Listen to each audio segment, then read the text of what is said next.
According to the psychologists who deal with people who are under stress, who are in a crisis, if you want the adult who is under stress to understand you, you need to treat him or her like a 12-year-old. And when people are listening to scientists about particle physics, he or she is usually under stress.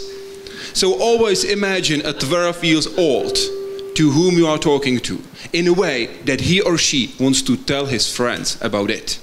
Talk about your job in the way that your friends will be keen to listen to you while you are having not only the 5th, but also the first beer that night. Thank you very much. I think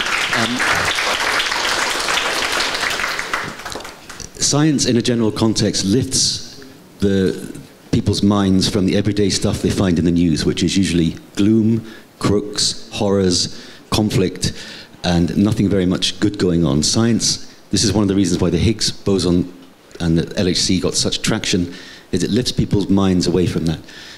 With the Higgs discovery, we are piecing together the ultimate narrative, which is from electroweak symmetry breaking, the origin of the universe, to its possible ultimate stability, and everything in between, including possibly what the dark sector is. And that's the ultimate story of our origins. And if we can't lift people above their daily routines and the horror that we find in many places where we do find news, then we should probably find something else to do.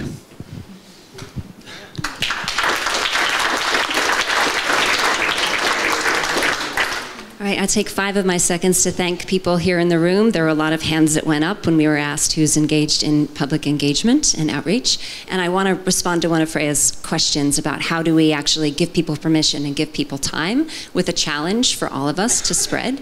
I try to do one thing every year that I can point back to and say that was a legitimate public engagement. It was different for me. It got me out of my comfort zone. I measure it by what level of terror I had when I went into it, in part, and it has taken me to really wonderful places and made me a better scientist. So I hope that we all can spread that message, and thank you very much for being engaged.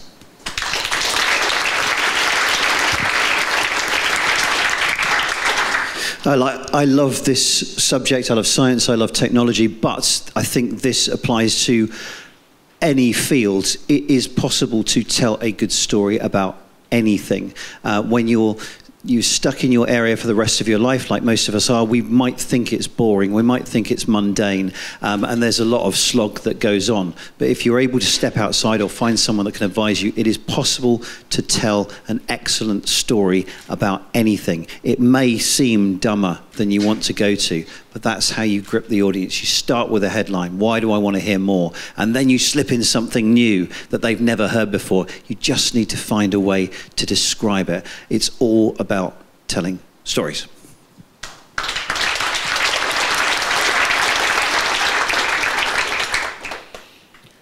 We just have to do it.